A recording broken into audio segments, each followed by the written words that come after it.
name is Taylor Yewell. I'm the Chief of Development of the Economic Development Department. And I'm here today to talk about some significant projects that we've been working on for some time and will have an important fiscal and economic impact on Charles County for years to come. I'm going to start with a project that we've been working on for some time. And it's been a real, genuine team effort. I would say being led by our Planning and Growth Management Department. We've been very involved from the beginning. They've done much of the heavy lifting, and as has the legal department. And so it's been, again, a collaborative team effort, and that is the Waldorf Station project planned for the North Waldorf area just below the Prince George's County line. It is a mixed-use project. It's about a $220 million investment, and it's ready to get underway this year in 2021. We'd like to thank the Board of Education and the Board of County Commissioners and the Planning Commission for understanding the need for revisions in the school seat allocation policy to enable this project to move forward in other what are considered to be priority projects.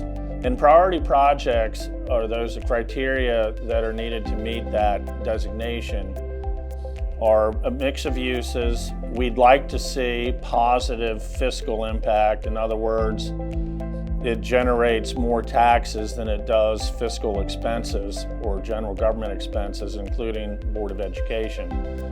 This project definitely meets that criteria, and we look forward to beginning work on that this year. It'll be definitely an improvement for North Waldorf.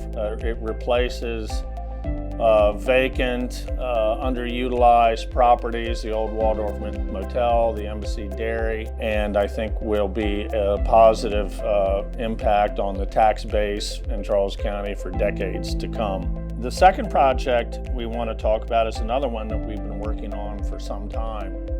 Amazon will be operating a last mile distribution center in Waldorf, and they approached us in 2017, and we've been working with them since then. They purchased a 200,000 square foot warehouse in St. Charles that had been vacant for 10 years. So they'll be reactivating that. They'll be employing between 200 to 300 full-time equivalent workers.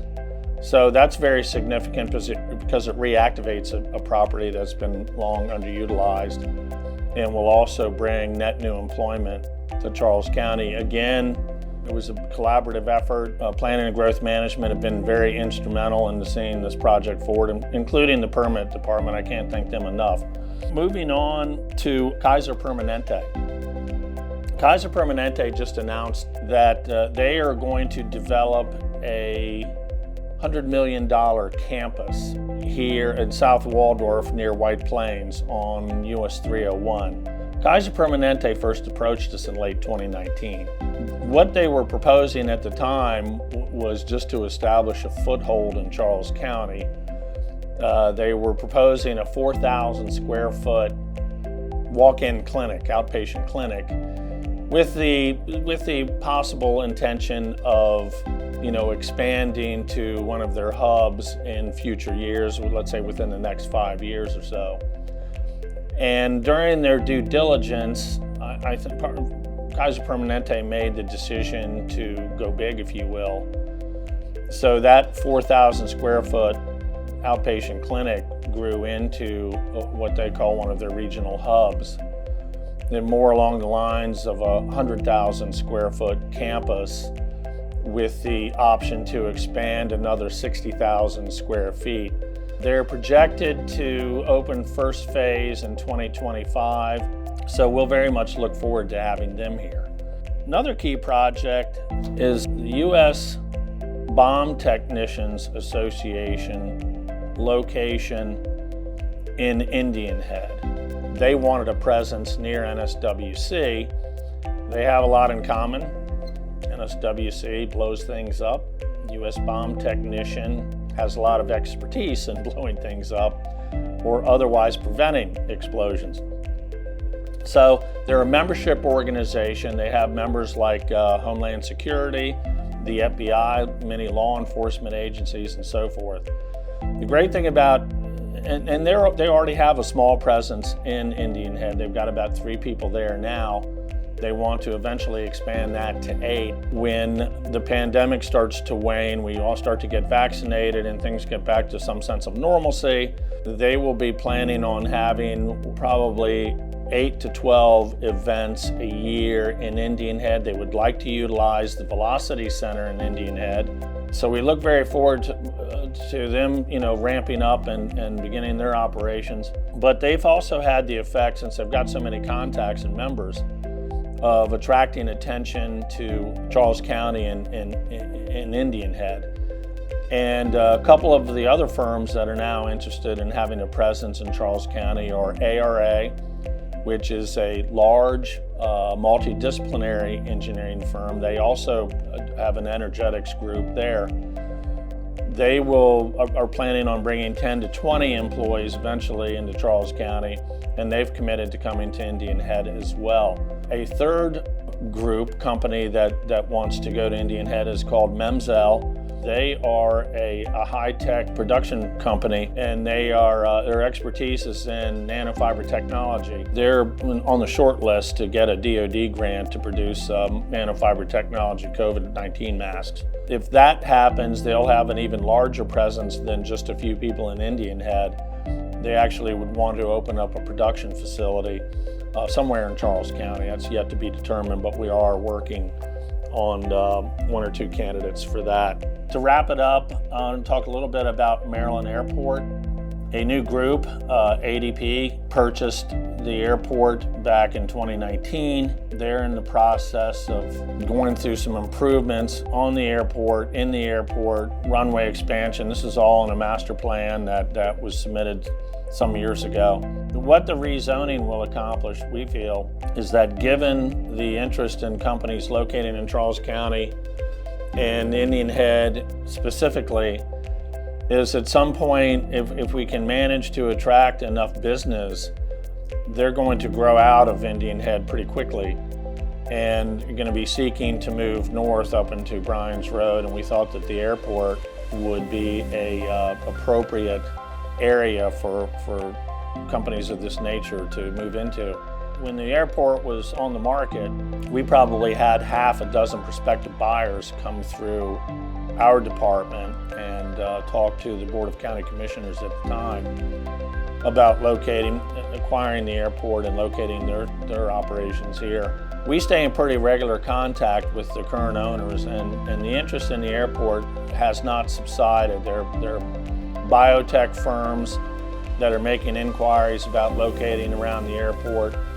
They want to be able to utilize the runway for their operations and so forth. So we feel like the airport rezoning, which is going through the process right now, will be a significant benefit to the county in terms of economic development. So I think that's it for our 2021 update on economic development activities, and we hope to bring you some additional updates a year or so from now.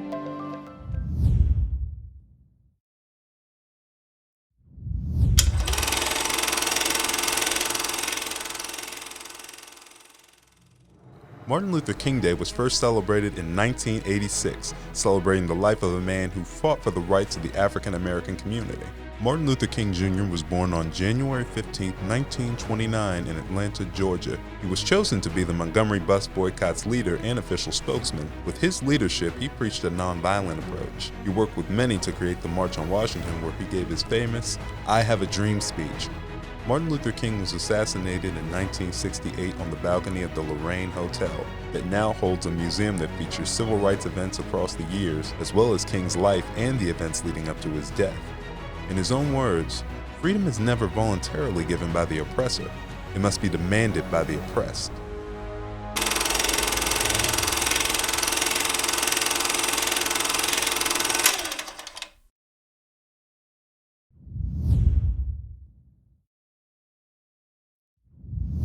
My name is Alex Waltz. I'm a planner too with the Charles County Department of Planning and Growth Management, and I work primarily on transportation planning. Right now, we're standing at the easternmost trailhead of the Indian Head Rail Trail here in White Plains, Maryland. So this trail runs 13 miles all the way to Indian Head, near the Indian Head Naval Base. And we're planning on developing another extension of this trail that will eventually run towards St. Mary's County. PGM is conducting a feasibility study because it's the very first step in the design process for new bicycle and pedestrian trails. And so we want to, before moving into a more detailed environment and a more detailed engineering phase, we want to really understand the different options that we might have so we can pick an alternative that would work best. So the purpose of the feasibility study that we're developing is to analyze a couple different alignment alternatives for the trail extension that we're planning for this facility. And really what we're aiming to do is have a consultant analyze a couple different alternatives and give us their recommendation for which alignment alternative would be the most feasible to construct based on the cost of the facility, based on any environmental obstacles that we might encounter, and other factors that we might have to consider. So the study is being funded primarily through the fiscal year 2020 budget, but in addition, we received a Maryland Bikeways Program grant from the Maryland Department of Transportation that will finance 80% of the study. During the public meeting, we discussed a couple different things. First, we gave a brief history of the project, explaining when it was built, when the 3-notch trail in St. Mary's County was built. We gave a brief overview of the trail development process, so how trails are developed, what the process is involved in that, and we gave an update on where we are in the feasibility study right now. But the primary focus of the public meeting was to gather input from residents and interested people about what their preferences are for trail facility types. So we wanted to understand what type of separation from vehicles people prefer to ride and walk on if they're using a trail, what setting the trail might have.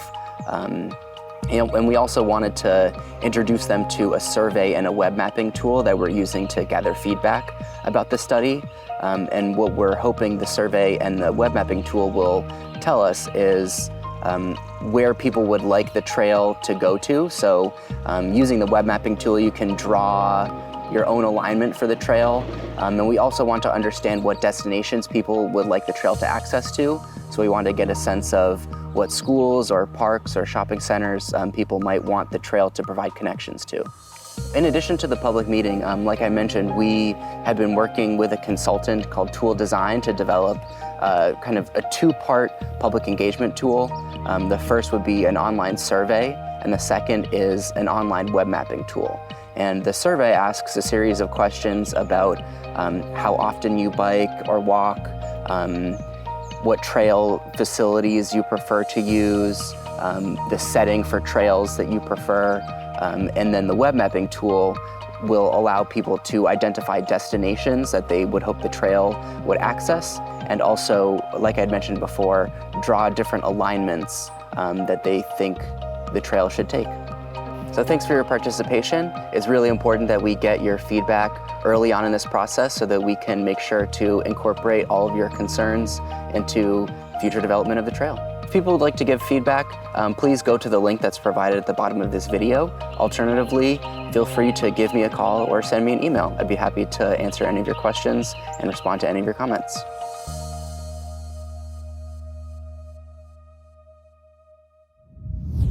Applying for jobs with Charles County government is now easier and more efficient. Visit www.charlescountymd.gov for more information.